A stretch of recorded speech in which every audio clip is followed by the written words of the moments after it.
सर्वोच्च अदालतले रवि लामिछानेले नागरिकता पुनः प्राप्तिका लागि प्रक्रिया पूरा नगरेको ठहर गरेपछि उनको सांसद पद मात्रै गुमेको छैन, उपप्रधान तथा गृह मन्त्री पद पनि गुमेको छ। राष्ट्रिय स्वतन्त्र पार्टीको सभापति पद समेत गुमाएका लामिछानेले अब नागरिकता प्राप्तिका लागि पुनः प्रक्रिया थाल्नुपर्नेछ। कान्तिपुर समाचारमा आज राष्ट्रिय सभा उपाध्यक्षको निर्वाचन माघ 23 मा कांग्रेस सभापति देउवाले किन टार्दैछन् केन्द्रीय समितिको बैठक?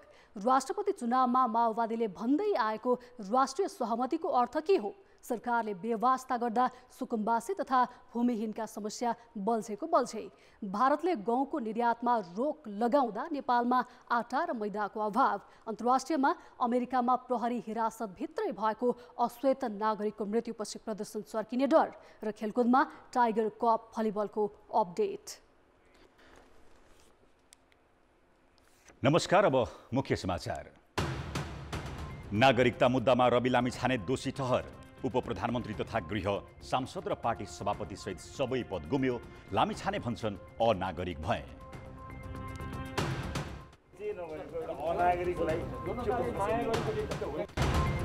नयाँ राष्ट्रपतिलाई लिएर सत्तारूढ प्रमुख दलमा बाझियो स्वार्थ। राष्ट्रिय सहमति हुनुपर्नेमा माओवादी, आफैले पाउनुपर्ने अडानमा एमाले, माओवादीकै साथमा राष्ट्रपति लिने कांग्रेस रणनीति। उपचारका नाममा अनावश्यक परीक्षण र औषधि सिफारिस गर्ने 66 चिकित्सकमाथि मेडिकल काउन्सिलले थाल्यो कारबाही। अस्वाभाविक कर तिरेको पाइएपछि प्यान नम्बर छानबिन गरिने।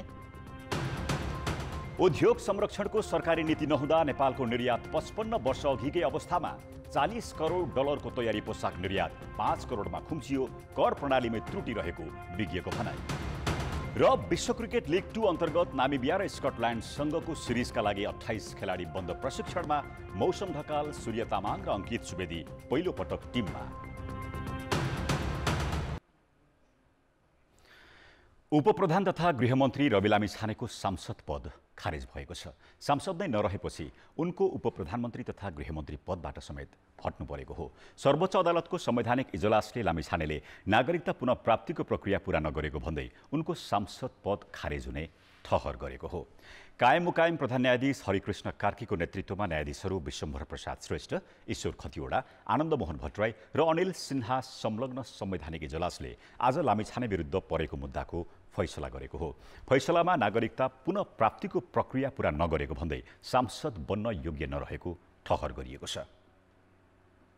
प्रत्यर्थी रवि लामिछानेले प्राप्त गरेको अमेरिकी नागरिकता परित्याग गरेपछि विधिवत रूपमा नेपाली नागरिकता पुनः कायम गर्ने प्रक्रिया पूरा गरेको नदेखिएको हुँदा निजले प्रतिनिधि सभा सदस्य पदको उम्मेद्वार हुन वा सो पदमा निर्वाचित भई कायम रहन मिल्ने देखिएन।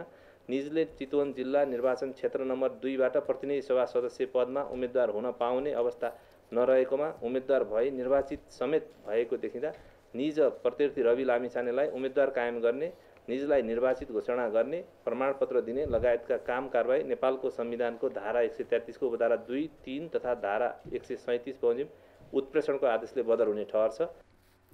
प्रतिनिधि सभा निर्वाचनमा चितवन 2 बाट विजय लामिछानेसँग नेपाली नागरिकता नभएको भन्दै उम्मेदवारी नै खारेजीको मागसहित अधिवक्ताहरू रविराज बसौला र युवराज पौडेलले सर्वोच्चमा रिट दायर गरेका थिए।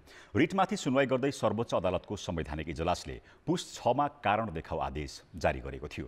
साथै अन्तरिम आदेश मार्फत लामिछानेलाई सांसदका रूपमा कामकाजमा रोक लगाउन माग गरिएको थियो। अन्तरिम आदेश दिन अस्वीकार गरेको अदालतले पुस 22 गते दुवै पक्षलाई छलफलका लागि बोलाएको थियो। छलफलपछि संवैधानिक इजलासले अग्राधिकार दिँदै अन्तिम सुनवाईका लागि माघ 11 मा पेश गर्न आदेश दिएको थियो। बुधबार र शुक्रबार दुवै पक्षका कानुन व्यवसायको बहसपछि संवैधानिक इजलासमा फैसला सुनाइएको हो। 2050 सालमा जिल्ला प्रशासन कार्यालय काठमाडौँबाट वंशजको नागरिकता लिएका लामिछाने रोजगारीको सिलसिलामा अमेरिका पुगेका थिए।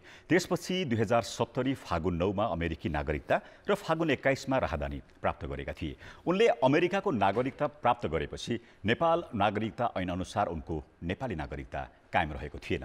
2075 जेठ 4 मा नेपाल स्थित अमेरिकी दूतावासमा अमेरिकी नागरिकता र राहदानी त्याग गर्न निवेदन दिएका लामिछानेले अमेरिकी नागरिकता खारेज भएको निस्सा पेश गरेर नागरिकता पुनः प्राप्तिका लागि भन्ने कुनै प्रक्रिया पूरा गरेका थिएनन्। यसैबीचमा 2079 असार 17मा लामिछानेले आफूले 2050 सालमै निकालेको नेपाली नागरिकता प्रयोग गरी राष्ट्रिय स्वतन्त्र पार्टी दर्ता गराए र सोही नागरिकताका आधारमा उम्मेद्वार बनेर प्रतिनिधि सभा सदस्यमा निर्वाचित भए। लामिछानेको सांसद पद खारेज भएसँगै चितवन 2मा उपनिर्वाचन हुने प्रमुख आयुक्त दिनेश थपलियाले प्रतिक्रिया दिएका छन्। रवि लामिछानेले सर्वोच्च अदालतको फैसलापछि आफू अनागरिक भएको प्रतिक्रिया दिएका छन्। अदालतले नागरिकता तथा सांसद पद खारेज गर्ने निर्णय गरेसँगै गृह मन्त्रालयबाट बाहिरिने क्रममा लामिछानेले अदालतको फैसलालाई सम्मान गरेको बताए। थाहा छैन मलाई, एउटा अनागरिकले के गर्छ मैले बुझेकै छैन। सर्वोच्चको फैसलालाई कुन रूपमा लिनु भएको छ? स्वागत गर्छु, स्वीकार गर्छु, स्वीकार गर्नु। सर्वोच्च अदालतभन्दा माथि लोक्ने निकाय छ र अदालतको फैसलालाई त म एकदमै स्वागत गर्छु। तर अरू प्रश्नमा त मलाई यो सबै प्रश्नहरूको अहिले मसँग कुनै जवाफ पनि छैन भने मैले भनिहालेँ। म तपाईँले कसैलाई प्रश्न सोध्नु भएको भन्नुहोस् न। तपाईँले प्रश्न सोध्नु त कोही त एउटा कुनै परिचय त उसको चाहिएला नि। यतिखेर एउटा परिचय नभएको एउटा अनागरिकलाई मन्त्रालयमा बसेर सर्वोच्च अदालतको फैसला पर्खिरहेका लामिछाने फैसलापछि निजी सवारी साधनमा बाहिरिएका थिए। अदालतले नागरिकता र सांसद पद खारेज गरेपछि उनले उपप्रधान तथा गृहमन्त्री पदबाट राजीनामा दिएका छन्। सर्वोच्च अदालतले रवि लामिछानेको सांसद पद खारेज गर्ने आदेशको पूर्णपाठपछि प्रकाशित हुने जनाउँदै आज 4 पृष्ठको सारांश सार्वजनिक गरेको छ। लामिछानेले नेपाली नागरिकता लिने कानुनी प्रक्रिया पूरा नगरेको हुनाले उनको सांसद पद उत्प्रेषणको आदेशबाट बदर हुने भनिएको छ। संवैधानिक इजलासको आदेशमा भनिएको छ रवि लामिछानेले अमेरिकी नागरिकता त्याग गरेको विधिवत जानकारी सम्बन्धित प्रमुख जिल्ला अधिकारीलाई दिएको देखिँदैन। नेपालको नागरिकता ऐन 2063 को दफा 10 र 11 र नागरिकता नियमावली 2063 को नियम 11 बमोजिम तोकिएको प्रक्रिया अनुसार नागरिकता जारी गर्ने कार्यालयमा गई निवेदन दिई प्रक्रिया पूरा गरेको भन्ने देखिँदैन। अदालत भन्छ उपरोक्त अनुसारको प्रक्रिया अपनाएको भन्ने समेत जिकिर लिएको पाइँदैन। नागरिकता लिने प्रक्रिया पूरा नगरेकाले प्रतिनिधि सभा सदस्यको उम्मेद्वार बन्न समेत योग्यता नपुगेको ठहर गर्दै सर्वोच्चको आदेशमा भनिएको छ यस अवस्थाका व्यक्तिलाई नेपालको संविधानको धारा 87(1) तथा प्रतिनिधि सभा सदस्य निर्वाचन ऐन 2074 को दफा 12 को प्रयोजनका लागि उम्मेद्वार बन्न योग्यता पुगेको मान्न मिलेन। लामिछानेको सांसद पद खारेज गर्दै अदालतको आदेशको अगाडि भनिएको छ रवि लामिछानेले प्राप्त गरेको अमेरिकी नागरिकता परित्याग गरेपछि विधिवत रूपमा नेपाली नागरिकता पुनः कायम गर्ने प्रक्रिया पूरा गरेको नदेखिएको हुँदा निजले प्रतिनिधि सभा सदस्य पदको उम्मेद्वार हुन वा सो पदमा निर्वाचित भई कायम रहन मिल्ने देखिँदैन। लामिछानेको सांसद पद खारेज हुने निर्णय सुनाउँदै आदेशको निष्कर्षमा भनिएको छ निजले चितवन जिल्ला निर्वाचन क्षेत्र नम्बर 2 बाट प्रतिनिधि सभा सदस्य पदमा उम्मेद्वार हुन पाउने अवस्था नरहेकोमा उम्मेद्वार भई निर्वाचित समेत भएको देखिँदा निज प्रत्यर्थी रवि लामिछानेलाई उम्मेद्वार कायम गर्ने, निजलाई निर्वाचित घोषणा गर्ने, प्रमाणपत्र दिने लगायतका काम कारबाही नेपालको संविधानको धारा 133 को उपधारा 2, 3 र धारा 137 बमोजिम उत्प्रेषणको आदेशले बदर हुने ठहर छ। राष्ट्रिय स्वतन्त्र पार्टीका अध्यक्ष रवि लामिछाने गत मङ्सिर 4 गते चितवन क्षेत्र नम्बर 2 बाट प्रतिनिधि सभामा निर्वाचित सांसद हुन्। उनी चुनाव जितेर उपप्रधानमन्त्री तथा गृहमन्त्री समेत बनेका थिए। अधिवक्ता रविराज बसौला र युवराज पौडेलले दर्ता गरेको बेग्ला बेग्लै रिटलाई सर्वोच्च अदालतले संवैधानिक इजलासमा राखेर सुनवाई गरेको थियो। सर्वोच्चका कायम मुकायम प्रधान न्यायाधीश सहित 5 न्यायाधीश संवैधानिक इजलासले लामिछानेको सांसद पद खारिज गरिदिएको हो। संवैधानिक इजलासले रवि लामिछानेको सांसद पद खारेज गरिदिएपछि केही कानुनी जिज्ञासा उठेका छन्। संवैधानिक इजलासको फैसला र त्यसले उठाएका विषयमाथि कुरा गर्न हामीसँग स्टुडियोमा हुनुहुन्छ संवैधानिक कानुनका जानकार वरिष्ठ अधिवक्ता टीकाराम भट्टराई। टीकारामजी, यहाँलाई कान्तिपुर समाचारमा स्वागत छ। धन्यवाद। रवि लामिछानेको सांसद पद खारेज गर्ने संवैधानिक इजलासले जुन फैसला सुनाएको छ त्यसको मूल सन्देश के हुन सक्छ? यसको मूल सन्देश चाहिँ के हुन सक्छ भने जोसुकै व्यक्ति जुनसुकै पदमा कायम रहेको होस् त्यो पदभन्दा माथि जहिले पनि कानुन हुन्छ। कानुनभन्दा माथि कोही पनि हुँदैन। विश्वविख्यात विधिशास्त्री लर्ड डेनिङले भन्नुभएको थियो तिमी जतिसुकै माथि हौ तर तिमीभन्दा माथि जहिले पनि कानुन हुन्छ। आजको सर्वोच्च अदालतको फैसलाले सबैभन्दा माथि कानुन हो र त्यो विधिको पालना, कानुनको पालना सबैले गर्नुपर्दछ भन्ने एउटा सन्देश दिएको छ। एक दोस्रो सन्देश यसले के दिएको छ भने हाम्रो स्वतन्त्र न्यायपालिकाको सन्दर्भमा विगत केही वर्षहरूमा विभिन्न प्रश्न चिन्हहरू उठेका थिए। पछिल्ला दिनहरूमा सर्वोच्च अदालतले त्यो आफ्नो गुमेको साख चाहिँ फर्काउँदै लगेको छ र सत्ता शक्ति र पहुँचको आधारमा जतिसुकै हैसियत प्राप्त गरेका व्यक्ति हुन् त्यस्ता व्यक्तिहरूको सम्बन्धमा आएको विवादलाई सर्वोच्च अदालतले स्वतन्त्रतापूर्वक निर्भीकतापूर्वक कानुन र संविधानको आधारमा फैसला गर्नका लागि हाम्रो सर्वोच्च अदालत स्वतन्त्र छ, सक्षम छ भन्ने यसले सन्देश दिएको छ। र तेस्रो र अन्तिम यसले दिएको सन्देश चाहिँ के हो भने कुनै पनि नेपाली नागरिक जसले नेपालको नागरिकता त्याग गरेको छ त्यो नागरिकता त्याग गरेपछि फेरि पुनः प्राप्त नगरिकन ऊ कुनै पनि पदमा निर्वाचित वा मनोनित वा नियुक्ति हुन पाउँदैन। उसले त्यो प्रक्रिया पुरा गर्नै पर्छ। गैर नेपाली नागरिक नेपालको महत्त्वपूर्ण पदमा जान पाउँदैन भन्ने यसले महत्त्वपूर्ण यी तीनवटा सन्देश दिएको छ। आजको उपप्रधान तथा गृहमन्त्री लामिछाने यो कानुनभन्दा माथि थिए भन्न मिल्छ? बिल्कुल, मैले अघि भने नि उहाँ आफैले सर्वोच्च अदालतलाई दिएको लिखित जवाफमा मैले नेपाली नागरिकता त्यागेको पनि हुँ र म नेपालमा आएर बसेको हुँ। नेपालको नागरिकता त्यागेपछि मैले पुनः नेपालको नागरिकता प्राप्त गर्नु पर्दैन, उहाँको भनाइ यही थियो। लिखित जवाफ पनि यही थियो। तर कानुन के थियो भन्दा त्यसरी त्याग गरिसकेपछि अनिवार्य रूपमा नेपालको नागरिकता चाहिँ लिनुपर्छ भन्ने नागरिकता ऐनको दफा 11 र नागरिकता नियमावलीको नियम 11 थियो। त्यसैले त्यो कानुनभन्दा म माथि छु भन्ने सम्झेर उहाँले मैले चाहिँ प्राप्ति गर्नु पर्दैन है, किनभने म रवि लामिछाने हुँ, त्यसैले मैले पर्दैन। अब यस्तोमा यो अवैध नागरिकता प्रयोग गरेको ठहर भएपछि फौजदारी कानुन अनुसार दण्डित हुनुपर्ने अवस्था आउँछ कि आउँदैन? यही मुद्दाबाट त्यसको निरूपण हुँदैन। यो विषय सर्वोच्च अदालतको विवादित विषय पनि थिएन र अधिकार क्षेत्रको विषय पनि थिएन। तर सर्वोच्च अदालतले के भनिदियो भने रवि लामिछाने आजको मितिमा नेपाली नागरिक होइन, अर्को प्राप्ति नगरेसम्म ऊ नेपाली नागरिक होइन भनिसकेपछि नेपाली नागरिक नभएको मान्छेले नेपालको राजधानी लिएको त सर्वोच्च अदालतले मगाएको प्रहरीको इन्भेस्टिगेसनको फाइलमा पनि देखिन्छ। तर त्यो हेर्ने क्षेत्राधिकार कसलाई हो भन्दाखेरि सम्बन्धित जिल्ला अदालतलाई हो। अब नेपाल पुलिसले त्यस सम्बन्धमा सजिलो भयो। अब नेपाल पुलिसलाई यो आजको सर्वोच्च अदालतको फैसला बमोजिम उहाँ नेपालको नागरिक होइन, उहाँले पुनः प्राप्त गर्नुभएको छैन। नेपालको नागरिकता प्राप्त नगरिकन नेपालको राजधानी उहाँले लिनुभएको कुरा त सिधै जालसाजयुक्त र यो चाहिँ कानुनभन्दा विपरीत देखिएको हुनाले नेपाल प्रहरीलाई यस सम्बन्धमा इन्भेस्टिगेसन गरेर जिल्ला अदालतमा मुद्दा लैजानका लागि अब सहज भएको छ। आज चाहिँ त्यो निर्कुल हुने विषय थिएन। गैर कानुनी बाटोबाट सांसद बनेको भए सरकारबाट लिएको पारिश्रमिक पनि फिर्ता गर्नुपर्छ कि अदालतले यसलाई कसरी व्याख्या गर्छ? यो चाहिँ आजको फैसलामा तपाईँले पनि अघि पढ्नुभयो, त्यो विषय चाहिँ उल्लेख छैन। तर यो विषय कानुनी पनि होइन, यो विषय चाहिँ नैतिक प्रश्न हो। सर्वोच्च अदालतले महत्त्वपूर्ण शब्द यहाँ के क्वाइन गर्यो भने उहाँ उम्मेदवार भएको, निर्वाचित भएको, उहाँलाई दिएको प्रमाणपत्र सम्पूर्ण उत्प्रेषणको आदेशले बदर भयो भनिसकेपछि उहाँ सुरुदेखि नै उहाँ नेपाली नागरिक हुनुहुन्थेन भन्ने कुरा भइसकेपछि नेपाली नागरिकको हैसियतले उहाँले सुविधा प्राप्त गर्नुभएको। अब सर्वोच्च अदालतले यत्रो फैसला गरिसकेपछि मैले लिएको पारिश्रमिक सुविधा यदि लिनुभएको रहेछ भने लिन्न भनेर उहाँले नैतिक रूपमा उहाँले त्यसलाई परित्याग गरिदिनु भयो भने राम्रो हुन्छ। मैले हेरेँ भर्खरै तपाईँको टेलिभिजनमा उहाँले सर्वोच्च अदालतको फैसलालाई म स्वीकार गर्छु भन्नुभयो, गृहमन्त्रीबाट राजीनामा दिनुभयो, त्यो राम्रो सन्देश दिनुभएको छ। अब यो पनि म नेपालको नागरिक ठहरिनँ, यसो भएको हुनाले मैले सुविधा र पारिश्रमिक कुनै लिएको रहेछु भने त्यो पनि परित्याग गर्छु भनिदिनु भयो भने त्यो उहाँकै हाइट बढ्छ। अब यो फैसलाले, यो सर्वोच्चको फैसलापछि रविको आगामी राजनैतिक यात्रामा कुनै असर गर्छ कि गर्दैन? राजनैतिक यात्रामा अब उहाँले पुनः नेपालको नागरिकता प्राप्त गर्नुभयो भने उहाँ नेपालको पोलिटिक्समा जोइन गर्न सक्नुहुन्छ, अगाडि जान सक्नुहुन्छ कानुनी रूपमा। र नैतिक रूपमा भन्नुहुन्छ भने त एउटा ठुलो प्रश्न उहाँका अगाडि तेर्सियो नि त।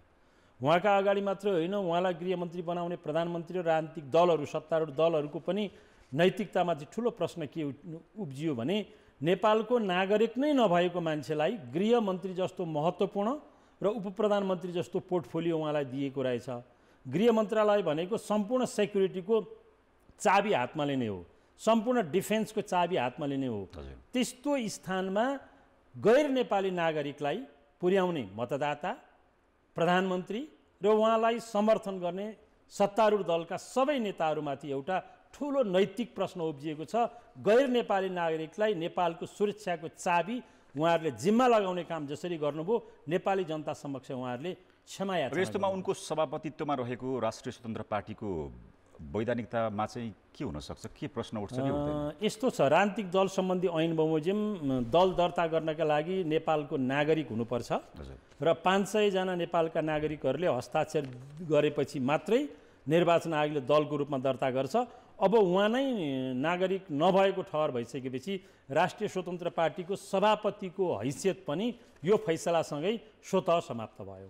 चितवन 2 मा फेरि पनि उनले उपनिर्वाचन लड्न पाउने अवस्था हुन्छ या हुँदैन? उहाँले अब कानुन बमोजिम नागरिकता पुनः प्राप्ति गर्नुभयो भने निर्वाचन लड्नका लागि त बाधा देखिँदैन। अब नागरिकता पुनः प्राप्तिका लागि सर्वोच्चको फैसलापछि अहिले गृहमन्त्री त्यसै गरी उपप्रधानमन्त्रीबाट लामिछाने बाहिरिसकेका छन्, के गर्नु पर्ला लामिछानेले? अब उहाँले चाहिँ काठमाडौँ जिल्ला प्रशासन कार्यालयमा गएर पुनः प्राप्तिको लागि कानुनले तोकेको प्रक्रिया छ। आज अदालतको फैसलामा पनि त्यो कोड भएको छ। नागरिकता नियमावलीको नियम 11 बमोजिम उहाँले निवेदन दिनुपर्छ। त्यो निवेदन दिँदाखेरि अनि सबै जाँचबुझ गर्दाखेरि उहाँले पाउने ठहरियो भने उहाँले पुनः नागरिकता प्राप्त गर्न सक्नुहुन्छ। तर उहाँका अगाडि एउटा ठुलो प्रश्न छ, उहाँ चाहिँ अमेरिकी नागरिक भएर नेपालको राजधानी प्राप्त गर्नुभएको छ। त्यो विषयमा प्रहरीले इन्भेस्टिगेसन गरेर त्योभन्दा अगाडि उहाँलाई फौजदारी मुद्दा लाग्यो भने त्यो बाटो पनि अवरुद्ध हुन्छ। यदि लागेन भने उहाँले त्यो पुनः नागरिकता प्राप्त गर्न चाहिँ जिल्ला प्रशासन कार्यालय गएर निवेदन दिएमा त्यो नागरिकता प्राप्त गर्न सक्नुहुन्छ। हुन्छ, यहाँलाई यहाँको अमूल्य समय र जानकारीका लागि धेरै यो महत्त्वपूर्ण प्रश्नमा कान्तिपुर टेलिभिजनले मलाई दिएको यो अवसरका लागि धन्यवाद। उनी थिए संवैधानिक कानुनका जानकार वरिष्ठ अधिवक्ता टीकाराम भट्टराई। नागरिकता मुद्दामा रवि लामिछानेलाई दोषी ठहर गरेको छ, यही सन्दर्भमा हामीले कुरा गर्यौं। कानुनविद भीमार्जुन आचार्यले सर्वोच्च अदालतले रवि लामिछानेको नागरिकता तथा सांसद पद खारेज गरेपछि सबै सार्वजनिक पदबाट अलग हुनुपर्ने बताएका छन्। सर्वोच्च अदालतको संवैधानिक इजलासले नागरिकता र सांसद पद नै खारेजीको फैसला गरेपछि लामिछाने पार्टीको सभापति पदबाट समेत अलग हुनुपर्ने संविधानविद आचार्यको भनाइ छ। विषयहरू चाहिँ अरू निकायले हेर्न सक्ने भएको कारणले गर्दाखेरि हामी रिट निवेदनको मेरिटमा प्रवेश गर्दैनौँ भनेर पनि ऊ बाहिर पन्छिने एउटा उसँग अप्सन थियो।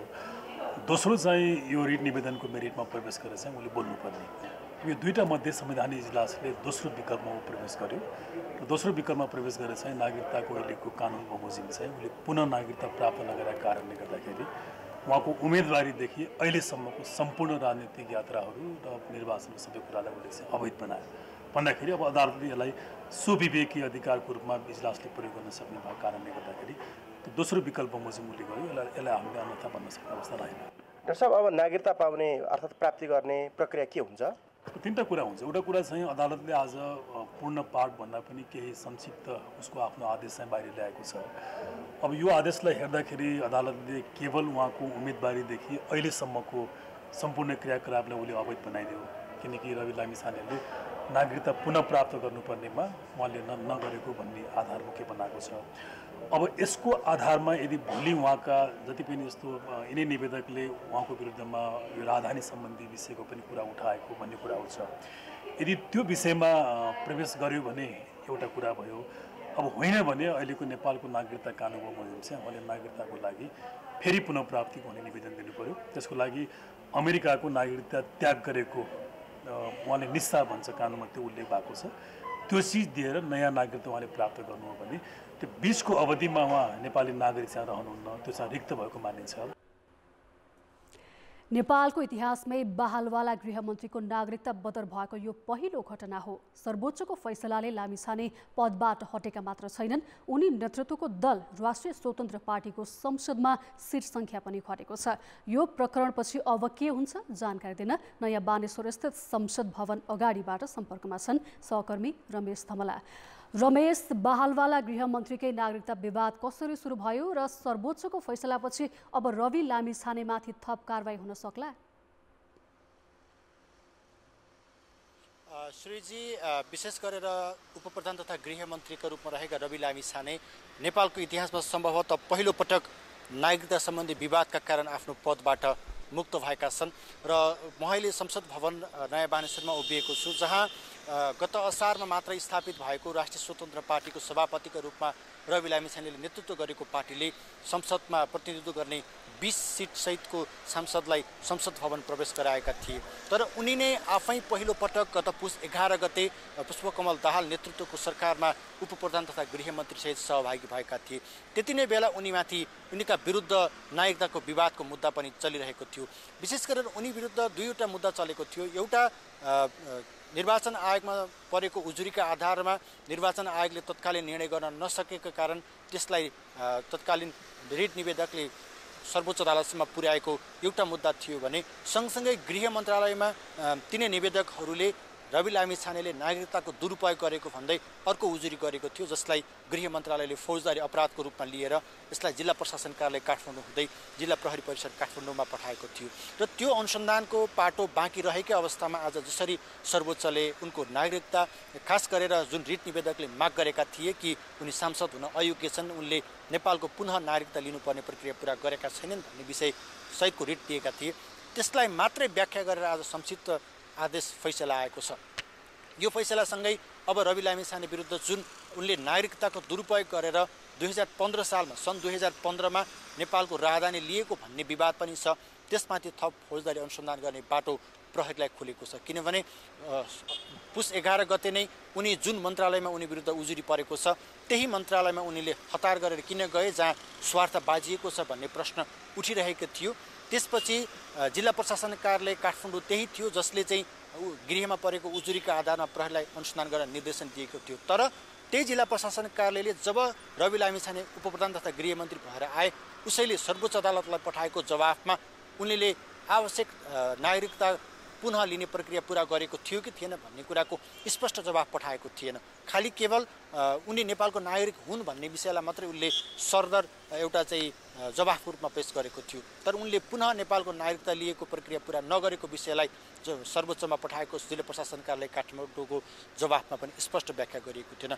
यसले नेपालको इतिहासमा पहिलो पटक बहालवाला गृहमन्त्री विरुद्ध जसरी नागरिकताको विवाद उत्पन्न भयो र जसरी आज सर्वोच्चले यसलाई फैसला गरेको छ, यसले एउटा नजिरको रूपमा स्थापित गरेको छ कि सार्वजनिक पद धारणा गरेका व्यक्तिहरूले जसरी पनि नागरिकताको प्रयोग गर्न सक्छन्, त्यसलाई अब थप छानबिन र अनुसन्धानको विषय बनाउनुपर्छ भन्ने नजिर पनि यो घटनाले स्थापित गरेको छ। र अब संसद भवनमा पनि गृहमन्त्रीका रूपमा अथवा सांसदको रूपमा रवि लामिछानेलाई देख्न सकिने छैन जबसम्म उनले पुनः नागरिकता लिने प्रक्रिया पुरा गर्दैनन्। र आगामी निर्वाचनमा जहाँ चितवन क्षेत्रमा 2 मास उठेका थिए, उनले अत्याधिक बहुमतका साथ विजय हासिल गरेका थिए, त्यहाँ पुनः जाने चाहना राख्ने हो भने उनले फेरि आजको फैसला अनुसार पुनः नागरिकता लिने प्रक्रिया अगाडि बढाउनुपर्छ। र आज दिनभरि गृह मन्त्रालयमा पनि यसमा निकै चासोका साथ हेरिएको थियो। विशेष गरेर उनी आज दिनभरि गृह मन्त्रालयमा बसेको जानकारी मैले गृहमा रहेका पदाधिकारीसँग कुराकानीको क्रममा पाएको थिएँ। आजै मात्र केही दिन अगाडि मात्रै प्रहरी तथा जिल्ला प्रशासन प्रमुख जिल्ला अधिकारीको सरुवाका लागि उनले मापदण्ड बनाएका थिए। सोही बमोजिम जिल्ला प्रमुख अधिकारीहरूको सरुवा भएको थियो। नेपाल प्रहरीमा ठुलो मात्रामा डिआइजी र एसएसपीको सरुवा गरिएको थियो, जुन मन्त्री स्तरीय निर्णयबाट हुने गरेको छ। ती सरुवा र गृह मन्त्रालयको प्रशासनिक काम गरिरहेका अवस्थामा उनले केही दिन अगाडि मात्रै जुन जहाँ म उभिएको छु त्यही आत्मदाह गरेका थिए प्रेम प्रसाद आचार्यले, उनलाई पनि गएर हस्पिटलमा उनको मृत्युपछि उसको परिवारलाई भेट गरेका थिए। यी केही व्यवस्थामा गृहमन्त्रीका रूपमा रवि लामिछाने सक्रिय थिए भने नागरिकताको मुद्दामा उनले कहिले पनि प्रश्न जवाब दिन सकिरहेका थिएनन्। जब अदालतमा मुद्दा चल्यो, जब उनले पुनः नागरिकता लिने प्रक्रिया किन पुरा गरेका छैनन् भन्ने विषयमा पनि उनले कहीँ कतै पनि प्रश्न जवाब दिन सकिरहेको अवस्था थिएन। किनभने गृह प्रशासन र गृह मन्त्रालयमा पनि यस विषयमा निकै बेरसम्म छलफल हुने गरेको थियो कि यदि उनले नेपालमा आएर राजनीति गर्न चाहेको हो भने अमेरिकी नागरिकता त्यागिसकेको अवस्थामा नेपालको नागरिकता पुनः लिने सामान्य प्रक्रिया पनि किन पुरा गरिरहेका छैनन् भन्ने प्रश्न गृह रमेश 20मा म जोड्छु। लामिछाने प्रतिनिधि सभा सदस्यमा चितवन 2बाट निर्वाचित भएका थिए, उनको अब सांसद पद पनि खारेज भयो, अब त्यहाँ उपनिर्वाचन हुनुपर्ने हुन्छ, उनी फेरि उम्मेदवार बन्न सक्छन् कि सक्दैनन्?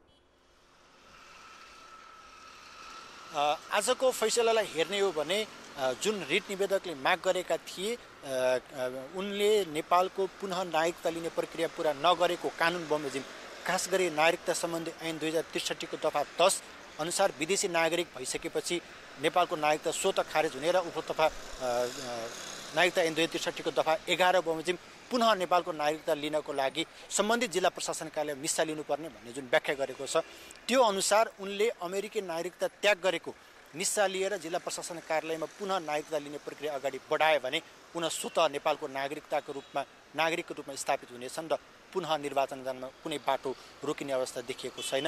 यस विषयमा संविधानविदहरूले प्रशस्त व्याख्या गरिसकेका छन्। त्यसैले आगामी 6 महिनाभित्र उनले आफ्नो नागरिकता सम्बन्धी सम्पूर्ण विवाद सल्ट्याएर नेपालको नागरिकता लिने कानुनी बाटो पुरा गरेको अवस्थामा उनी पुनः कुनै पनि क्षेत्रबाट उपनिर्वाचन चुनाव लड्न सक्ने अवस्था रहन सक्छ। विशेष गरेर उनको जो निर्वाचन क्षेत्र छ चितवन क्षेत्रमा 2 त्यही एक सिट एक प्रतिनिधि सभाका लागि आवश्यक सांसद पद खाली भएकोले त्यही उपनिर्वाचन हुने सम्भावना रहेकोले उनले त्यहाँ निर्वाचन लड्नको लागि कानुनी प्रक्रिया पुरा गर्यो भने कुनै अवरोध रहने छैन। हुन्छ, धन्यवाद रमेश। उनी थिए सहकर्मी रमेश धमला संसद भवन परिसरबाट।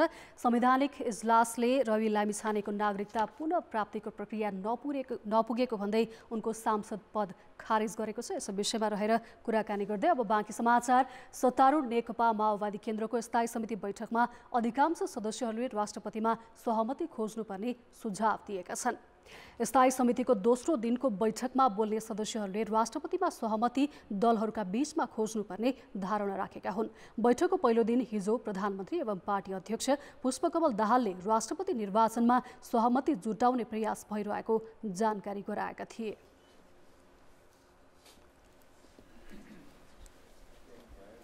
राष्ट्रपतिको विषयमा स्थिति राष्ट्रिय सहमति कायम गर्ने मूलभूत रूपमा धेरै कमरेडको आवाज आएको छ। यसले कङ्क्रिट निर्णय होइन। स्वास्थ्य उपचारका नाममा डाक्टरहरूले अनावश्यक परीक्षण र औषधिको सिफारिस गर्ने गरेको गुनासो सुनिँदै आएको छ। यसले उपचार खर्च बढाउँदा बिरामी र तिनका आफन्त मर्कामा पर्ने गरेका छन्। तर अबदेखि डाक्टरहरूले त्यस्तो गर्न पाउने छैनन्। अनावश्यक परीक्षण गर्न लगाई बिरामीबाटै कमिसन खाने गरेको पाइएपछि मेडिकल काउन्सिलले त्यस्ता डाक्टरलाई कारबाही गर्न सुरु गरेको छ। अस्पताल होस् या स्वास्थ्य केन्द्र, चिकित्सकले कमिसन आउने लोभमा बिरामीलाई अनावश्यक रूपमा विभिन्न किसिमका स्वास्थ्य परीक्षण गर्न लगाउने गरेको पाइएको छ। रोग पहिचान गर्न आवश्यक नै नपरे पनि धेरै थरीका रक्त परीक्षण, ECG, echo, CT scan, ultrasound लगायतका परीक्षण गराउने गरिएको छ। यति मात्र होइन, अपरेसन समेत गराउने जस्ता विकृति पाइएपछि नेपाल मेडिकल काउन्सिलले त्यस्ता डाक्टरलाई कारबाही गर्न थालेको छ। मेडिकल काउन्सिलले अहिलेसम्म 66 डाक्टरलाई कारबाहीको प्रक्रिया अघि बढाएको छ। अब अपरेसन इन्भेस्टिगेसन जेमा पैसा इन्भल्भ हुन्छ त्यो सबैमा हुँदा त अब कति ठाउँमा ल तिमी अहिले अपरेसन गर्यौ भने तिमीलाई यति सस्तो पर्छ, पछाडि गयौ भने तिमीलाई महँगो पर्छ भन्ने होइन, त्यस्तो खालको अनावश्यक भनौँ न अप्रत्यक्ष दबाब दिने पनि भेटिएको छ। यसको चाहिँ कारबाही सुरु भइसकेको अवस्था छ। आन्तरिक राजस्व कार्यालयको तथ्याङ्कले पनि कतिपय डाक्टरले अस्वाभाविक रूपमा कर तिरेको देखाएको छ। त्यसैकै आधारमा कार्यालयले चिकित्सकहरूको प्यान नम्बर छानबिन गर्न समेत काउन्सिललाई आग्रह गरेको छ। डाक्टरले अनावश्यक रूपमा परीक्षण गर्न लगाउँदा जग्गा जमिन नै बेच्न बाध्य परेको दुखेसो बिरामीको छ। एउटा समस्याले आएका हुन्छन्, यो गर त्यो गर भनेर भन्नुहुन्छ। अब नगरौँ, बिरामीलाई बचाउनु परेको छ होइन। डाक्टरले भनेको अनुसार नगर्दाखेरि आफ्नो बिरामी के होला भन्ने चिन्ता हुन्छ। उपचारको लागि गयो मान्छे त्यहाँभन्दा बढी अनावश्यक धेरै कुराहरू लेखिदिएर चाहिँ नि बिरामीलाई धेरै समस्या परेको चाहिँ नि।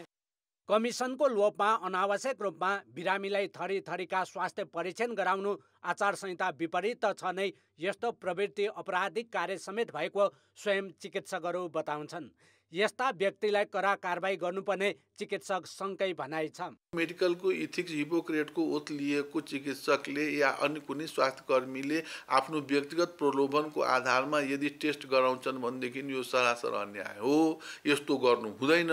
गरेको छ भनेदेखि त्यसलाई जुन सम्बन्धित निकायले कारबाही गर्न पर्छ। चाहे त्यो बिरामीलाई दबाई लेख्दा हो, चाहे चाहिँ त्यो कुनै टेस्ट लेख्दा हो, चाहे अपरेसन गर्दा उसलाई आवश्यक परेको मात्रै गर्नुपर्छ। नो हार्म भन्छ, उसलाई हार्म हुने चाहे आर्थिक रूपले होस् या शारीरिक रूपले कुनै पनि हार्म गर्ने काम गर्नु हुँदैन। यो हाम्रो मेडिकल एथिक्सले भन्छ। आर्थिक लाभ लिने गरी बिरामीलाई अनावश्यक रूपमा विभिन्न किसिमका परीक्षण गराउने गरेको पाइए त्यस्ता चिकित्सकलाई सचेत गराइने 2 महिनासम्म निलम्बन वा लाइसेन्स खारेजसम्म हुन सक्ने कानुनी प्रावधान छ। कान्तिपुर समाचारका लागि क्यामेरामा विकास जोशीका साथ नारायण किलम्बु, काठमाडौँ। अब जनताको आवाज हामीले आज 7 प्रदेशमा सोधेका छौँ। बिरामीलाई अनावश्यक औषधि र परीक्षणको सिफारिस गर्ने प्रवृत्ति रोक्न के गर्नु पर्ला? जनताको आवाज। एउटा रोग हुन्छ, एउटा चेक गर्न पठाउनुहुन्छ डाक्टरहरूले। राज्यले जुन रोगको विशेषज्ञ हो त्यो विशेषज्ञ सम्बन्धित निकायमा पुर्याउन नितान्त जरुरी छ। तिनीहरूको अनुगमन गर्न आवश्यक हुन्छ। त्यसमा अलिकति डाक्टरहरूले ख्याल गर्नु भइदिए राम्रो हुन्थ्यो। पैसा कमाउने मेसो चाहिँ गरेका छन्, यसलाई चाहिँ बन्द गरेर धनीले त गर्लान् तर गरिबहरूले चाहिँ मर्कामा परेका छन्। त्यसको पीडित म आफू पनि भइसकेको छु। उहाँको स्किल पनि कतिको छ त्यो पनि जाँच गरिनुपर्छ जस्तो लाग्छ मलाई। बुझेर मात्रै सेवा लिन खोज्यो भनेपछि केही हदसम्म रोक्न सकिन्थ्यो। प्रायः जसो सबभन्दा बढी सर्भिस चाहिँ सरकारीबाट लिनु पर्यो। ब्लड टेस्ट गराउनु रे यो टेस्ट गराउनु पैसाको लागि सम्बन्धित निकायबाट नै अलिकति कडाई हुनु पर्यो। सरकारको ठुलो कमजोरी हो यो। यसलाई रोक्नको लागि चाहिँ सर्वप्रथम त सरकारी अस्पतालहरूलाई अलिकति अपग्रेड गरेर राम्रो बनाउनु पर्यो। कमिसनको खेल चाहिँ बन्द गरेमा उनीहरूले एउटा आफ्नो कमाउने बाटो हो उनीहरूको, होइन? शङ्का लागेको कुरा हामी मिटाउनै पर्यो। प्रभावकारी ढङ्गले सेवा पुर्याउने भन्दा नि कसरी आफूले पैसा बटुल्ने, पैसा अन्ली मनी।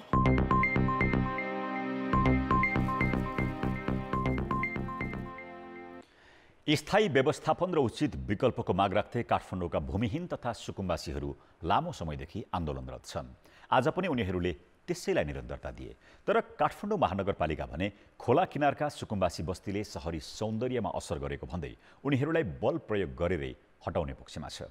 यसले आफ्नो बिचल्ली हुने त्रासमा सुकुम्बासीहरू छन्। धादिङका 45 वर्षीय मिठे विश्वकर्मा जिल्लाको पर्ती जग्गामा बाबुआमाले बनाएको सानो टहरोमै हुर्किए। जीविकाको अर्को उपाय थिएन, त्यसैले सपनाको सहर काठमाडौँ पसे। यहाँ उनको परिचय कहाँ फेरिन्थ्यो र? 30 वर्षदेखि शान्तिनगर गैरी गाउँ स्थित सुकुम्बासी बस्तीमा सुकुम्बासी नै भएर रहे। यही नै उनले घरजम गरे, सन्तान बढाए अनि पढाए। सरकारले सुकुम्बासी पहिचान गरेर व्यवस्थापन गर्छ भनेर आफू जन्मिएको ठाउँबाट वडाले दिएको सुकुम्बासी परिचय पत्र गोजीमा बोकेर हिँडेका छन्। आफ्नो आवाज कसैले सुनि पो हाल्छ कि भनेर उनी पनि आन्दोलनकारीको हुलमा मिसिएका छन्। छानबिन गरोस्, राज्यले छानबिन गरोस्, नहुनेलाई देओस्, हुनेलाई अब हैन, अब हुनेलाई त अब हामीले के भन्ने हो र, हैन? त्यो भन्नलाई अब हामीलाई पनि अप्ठ्यारो छ। तर पहिला छानबिन होस्, छानबिन भएर मात्रै अनि दोधार लगाउने कार्यक्रम होस्, हैन? हाम्रो पनि कहाँ जाने, के गर्ने? हामी जन्मे त नेपालमै हो नि। काठमाडौँ उपत्यकाका 20 वटा वडाका 27 बस्तीमा 3496 सुकुम्बासी घरधुरी रहेको अधिकार सम्पन्न बागमती एकीकृत विकास समितिले जनाएको छ। खोला छेउका बस्तीले नदी करिडोर निर्माण र सहरी सौन्दर्यमा असर गरेको भन्दै समितिले बारम्बार काठमाडौँ महानगरपालिकासँग बस्ती हटाउन आग्रह गरिरहेको छ। बुधबार पनि अधिकार सम्पन्न बागमती एकीकृत विकास समितिका अधिकारीहरू र महानगर प्रमुख बालेन्द्र शाह गृह मन्त्रालय पुगेर समन्वय र सहयोगको माग गरेका थिए। यता सुकुम्बासीहरू भने स्थायी विकल्पको माग गरिरहेका छन्। हामी आज सांकेतिक रूपमा सरकारले सुन्नु भएको छैन भने सुनाउन खोजिरहेको। मङ्सिर 12 गतेको जर्जर घटना पछाडि त्रसित रहेका सुकुम्बासी बस्तीको व्यवस्थापन हुन्छ भन्ने आश छ। आश हुँदै पनि आज 2 महिना क्रस भयो। हामीले फेरि पनि तपाईहरु सुत्नु भयो भने उठ्नुस् भनेको। आफ्नो स्थानीय तहमा कति सुकुम्बासी छन् भनेर लगत सङ्कलन गर्नेतर्फ भन्दा काठमाडौँ महानगरको ध्यान बल प्रयोग गरेर हटाउनेतर्फ मात्र छ, जसका लागि महानगरले गृह मन्त्रालयसँग प्रहरीको सहयोग दिन बारम्बार आग्रह गर्दै आएको छ। बागमती खोला किनारा साँच्चीकै यस्तै तरिकाबाट गइराख्ने कि यसलाई चाहिँ हामी सुन्दरता दिने, तीर्थस्थल बनाउने, हैन? त्यसको लागि चाहिँ के गर्न सकिन्छ भनेर एउटा चाहिँ समूहगत रूपमा चाहिँ छलफल भएको हो र चाहिँ आवश्यक परेको खण्डमा चाहिँ गृह मन्त्रालयबाट सहयोग गरिने भन्ने कुराहरू पनि आएको छ। हिजो जस्तो चाहिँ अराजक ढङ्गबाट चाहिँ त्यहाँ चाहिँ क्षति नहुने गरिकन चाहिँ अगाडि जाने भन्ने कुराहरू पाएछ। भूमिहीन दलित, भूमिहीन सुकुम्बासी र अव्यवस्थित बसोबासीको निवेदन सङ्कलन गर्ने, फारम भराउने, कम्प्युटर सिस्टममा डाटा इन्ट्री गर्ने, वडाले प्रमाणीकरण गर्ने, सूचना निकाल्ने लगायतको काम गर्न लगाउने र यी काम पूरा गरेर फाइल जिल्ला समितिमा पठाउने काम स्थानीय तहको हो। यसका लागि 2079 भदौ 9 गते कार्य सहमति पत्रमा काठमाडौँका मेयर बालेन्द्र शाहले हस्ताक्षर पनि गरेका थिए। तर उनको आक्रामक कार्यशैलीले न त उनलाई नतिजा दिएको छ न त भूमिहीन सुकुम्बासी चयनले निदाउन पाएका छन्। सुकुम्बासी व्यवस्थापन झन जेलिदो छ। कान्तिपुर समाचारका लागि क्यामेरामा मुरारी घिम्रेका साथ सृजना बास्कोला, काठमाडौँ। अब जनमतको अन्तिम परिणाम। जनमतमा हिजो हाम्रो प्रश्न थियो, प्रधानमन्त्रीको काँधमा धेरै निकायका जिम्मेवारी सुम्पनुलाई के भन्ने? ए. कार्यकारी प्रमुखको सम्मान, बी. केन्द्रीकरणको विकृत अभ्यास र सी. अविश्वासको परिणाम। जनमतको अन्तिम परिणाम यस्तो छ, ए. कार्यकारी प्रमुखको सम्मानमा 9%, बी. विकेन्द्रीकरणको विकृत अभ्यासमा 47% र सी. अविश्वासको परिणाममा 44%। अब आजको प्रश्न। जनमत। आज हाम्रो प्रश्न छ, सुकुम्बासी व्यवस्थापनमा सरकार सधैँ किन उदासीन बनेको होला? ए. समन्वय अभाव, बी. भूमिहीन माथिको व्यवस्था र सी. सुकुम्बासीको नाममा राजनीति। जनमतको अन्तिम परिणाम भोलि बेलुकी 8 बजेको कान्तिपुर समाचारमा प्रसारण गर्नेछौँ। कृपया न्युज स्पेस ए, बी वा सी टाइप गरी 34001मा SMS गरी आफ्नो मत व्यक्त गर्नुहोला। अर्थ र विकास। कोरोना प्रभाव र रुस युक्रेन युद्धबाट सिर्जित आर्थिक सङ्कटको असर नेपालको निर्यातसम्म परेको छ। उत्पादन लागतमा भएको वृद्धिसँगै वस्तुको महँगो मूल्य मात्र भएको छैन, मागमा कमी आउँदा निर्यात घटेको छ। केही व्यापारीले उद्योगको नाममा ऋण लिएर अनुत्पादक क्षेत्रमा लगानी गर्दा समेत नियामक निकाय मौन छ भने निर्यातको अवस्था अहिले पनि 55 वर्ष अघिकै अवस्थामा छ। भन्सार विभागले हालै प्रकाशित गरेको तथ्याङ्क अनुसार गत वर्षको पुस मसानसम्म 1 खर्ब 18 अर्बको वस्तु निर्यात भएकामा यस वर्ष सोही अवधिमा 80 अर्बमा मात्र सीमित भयो, अर्थात् 32%ले निर्यातमा कमी आयो। भारतले कृषिजन्य वस्तुमा लगाउँदै आएको कर घटाउँदा नेपाली तेलजन्य पदार्थको निर्यात घट्यो। गत वर्ष पुससम्म 34 अर्बको भटमासको तेल निर्यात भएकोमा 8 अर्बमा खुम्चिएको छ। निर्यातमूलक उद्योग संरक्षणको नीति नहुँदा पनि नेपालको निर्यात निरन्तर खस्किएको छ। र यहाँ चाहिँ धेरै चाहिँ राजनीतितिर बढी ध्यान र यो व्यवसायमा चाहिँ कम, र यो राज्यको पक्षहरूलाई त्यति धेरै निर्यात सम्बन्धी ज्ञान नभएको पनि भन्न चाहन्छु म। तपाईँको व्यवसायी भएर व्यापार गरेर हुँदैन, उद्योगै चलाउनुपर्छ। राज्यलाई माथि पुर्याउनको लागि उद्योगै ल्याउने हो हामीले। अमेरिकी सरकारले सन् 1974 देखि 2004 सम्म नेपालबाट निर्यात हुने तयारी पोसाकमा कर छुट दिएको थियो। त्यसपछि बढेको निर्यात सन् 2000 मा आइपुग्दा $40 करोड सम्म पुग्यो। तर अमेरिकाले 2005 बाट कर छुट दिन छाडेपछि तयारी पोसाकको निर्यात अहिले $5 करोड मा सीमित भएको छ। विगतमा 10 लाख जनालाई रोजगारी दिएको यो क्षेत्रमा अहिले 10,000 जना मात्र कार्यरत छन्। नेपालको चाहिँ नि पुरानो परम्परागत मात्रै भयो। पहिलो नम्बर, हामीले नयाँ प्रविधि चाँडै प्रयोग गर्न सकेनौँ। निर्यात गर्ने वस्तुको चाहिँ नि महत्त्व पाउनुपर्छ भन्दाखेरि भ्यालु एडिसन हुनुपर्छ, बढीभन्दा बढी रोजगार पाउनुपर्छ, विदेशी मुद्रा आर्जन गर्नुपर्छ भन्यौँ नि हामीले। तर हाम्रो उत्पादन कति भयो भने हाम्रो उत्पादन कम छ, गुणस्तर त राम्रो छ, तर वृद्धि उत्पादनको वृद्धि बढी भएन। 46 खर्ब 88 अर्बको अर्थतन्त्र हुँदा नेपालबाट गत वर्ष 5.2% अर्थात् 2 खर्ब 43 अर्ब हाराहारीमा वस्तु तथा सेवाको निर्यात भएको छ। 55 वर्ष अघि अर्थात् सन् 1966 मा पनि यस्तै अवस्था थियो। त्यति बेला 5.6% निर्यात भएको थियो। भारतसँग नेपालले गरेको व्यापार सम्झौताका कारण सन् 1997 मा नेपालको वस्तु तथा सेवा निर्यात 26.3% थियो। यसमा अहिले कर नीति प्रणालीमै त्रुटि रहेको विज्ञको भनाइ छ। बनी बनाउ जुत्ता हामीले लाउने र र मेटेरियल ल्याउँदाखेरि र मेटेरियल ल्याउँदा लाग्ने भन्सार र जुत्ताको बीचको भन्सारको बीचमा मैले एउटा उदाहरण दिएर कुरा गरेँ। यो उदाहरण विभिन्न ठाउँमा वस्तुमा लागू हुन्छ। कतिमा पनि 10% को अन्तर हुनुपर्छ। 10% को अन्तर भएन भने नेपाल जस्तो ल्यान्डलक कन्ट्री जसको ट्रान्जिट कस्ट हाई छ, जहाँ लेबर कस्ट हाई छ, जहाँ विभिन्न लागतहरू हाम्रो चाहिँ बढी लाग्ने गर्छ, निर्यात बढाउन बजेट, मौद्रिक तथा कर नीतिले सहयोग गर्न सकेको छैन, जसका कारण व्यवसायले उद्यममा रुचि देखाउन छाडेका छन्। अब सेवा, कृषि र उद्योगका क्षेत्रमा तिनै तहका सरकारको प्राथमिकता नरहने हो भने रोजगारीका लागि विदेशीको भिड अझै बढ्नेछ। कान्तिपुर समाचारका लागि क्यामेरामा सुरज खड्का र राजेन्द्र महर्जनका साथ सुधिल पोखरेल, काठमाडौँ। खेलकुद समाचार। कान्तिपुर खेलकुद समाचारमा स्वागत छ। विश्व क्रिकेट लिग 2 अन्तर्गत स्कटल्यान्ड र नामिबियासँगको सिरिजका लागि क्यानले 28 खेलाडीलाई बन्द प्रशिक्षणमा बोलाएको छ। मौसम ढकाल, अंकित सुवेदी र सूर्य तामाङ पहिलो पटक प्रारम्भिक टोलीमा अटाएका छन्। 21 वर्षीय लेग स्पिनर मौसम कार्तिकमा सम्पन्न प्रधानमन्त्री कप क्रिकेटका उदयमान खेलाडी हुन्। एपीएफबाट खेलेका उनले 8 खेलमा 17 विकेट लिएका थिए। यस्तै प्रदेश 1 का अंकितले 7 खेलमा 1 शतक सहित 211 रन बनाएका थिए। सूर्यले गत महिना सम्पन्न नेपाल टी20 लिगमा 12 विकेट लिँदै उदयमान खेलाडी घोषित भएका थिए। प्रारम्भिक टोलीमा भुवन कार्की, कुशल मल्ल, शरद भेसावाकर, अनिल शाह, विक्रम सोभ, अविनाश बोहरा, सिद्धान्त लोहनी, विनोद भण्डारी, सन्दीप जोरा लगायत खेलाडीले पुनरागमन गरेका छन्। नेपालले फागुन 2 देखि टियु मैदानमा नामिबिया र स्कटल्यान्डसँग सिरिज खेल्नेछ। टिम अहिलेसम्म प्रशिक्षक विहीन छ। भारतीय प्रशिक्षक मनोज प्रभाकरले राजीनामा दिएपछि क्यान नयाँ प्रशिक्षक खोजिरहेको छ। New diamond tiger cup volleyball च्याम्पियनसिपमा महिलातर्फ तेस्रो स्थान हात पार्न सफल भएको छ। न्यू डायमन्डले गण्डकीलाई सोझो सेटमा पराजित गर्यो। पोखरा रङ्गशालाको भलिबल कोर्टमा भएको खेलमा आयोजक गण्डकीले खेल अवधिभर न्यू डायमन्डलाई चुनौती दिनै सकेन। प्रशिक्षक कुमार राईको टोली न्यू डायमन्डले 25-19, 25-16 र 25-16ले नै खेल जितेको हो। यो नतिजासँगै 3 भारतीय खेलाडी अनुबन्ध गरेको गण्डकी प्रतियोगितामा जितविहीन बनेको छ। जारी प्रतियोगितामा उसले 4 खेल खेल्दा मात्रै 1 सेट जितेको थियो। यता आफ्ना मुख्य स्पाइकर प्रतिभा माली बिनै पोखरा पुगेको न्यू डायमन्डले पुरस्कार स्वरूप नगद 1,25,000 जितेको छ। चौथो बनेको गण्डकीले 65,000 रुपैयाँ हात पार्यो। फाइनल खेल भोलि हुनेछ। उपाधिका लागि त्रिभुवन आर्मी र एपीएफ क्लब भिड्नेछन्। उपाधि विजेताले 5 लाख रुपैयाँ हात पार्नेछ।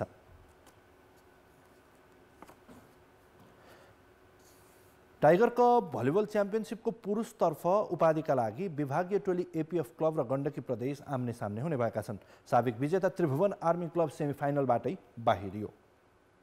पोखरा रङ्गशालाको कोर्टमा आज भएको सेमिफाइनलमा गण्डकीले त्रिभुवन आर्मी क्लबलाई सोझो सेटमा पराजित गरेको हो। 2 विदेशी खेलाडी सम्मिलित गण्डकीले सुरुवातदेखि नै उत्कृष्ट प्रदर्शन गरेको थियो। उसले पहिलो सेट 25-23ले आफ्नो पक्षमा पार्यो। दोस्रो सेटमा आर्मीले खेलमा फर्कने प्रयास गरेको थियो तर सफल भएन।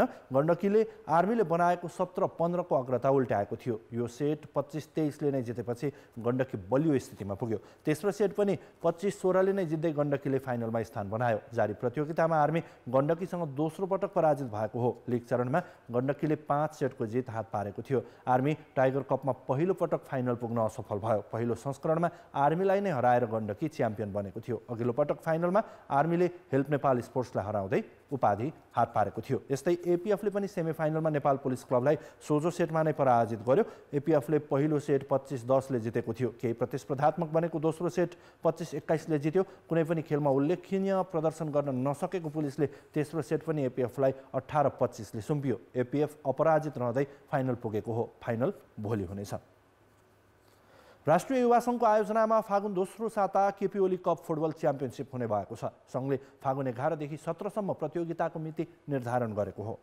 अखिल नेपाल फुटबल सङ्घ एन्फाको प्राविधिक सहयोगमा हुने प्रतियोगितामा ए डिभिजनका 7 र आयोजक सहित 8 टिम सहभागी हुनेछन्। सहभागी टिमको छनौट खुल्ला आवेदनबाट गरिने आयोजकले जनाएको छ। प्रतियोगिताको उद्घाटन खेल च्यासल मैदान ललितपुर र फाइनल दशरथ रङ्गशालामा गर्ने युवा सङ्घको तयारी छ। खेलको समाचार अहिलेलाई यति नै। अब मौसम सम्बन्धी जानकारी।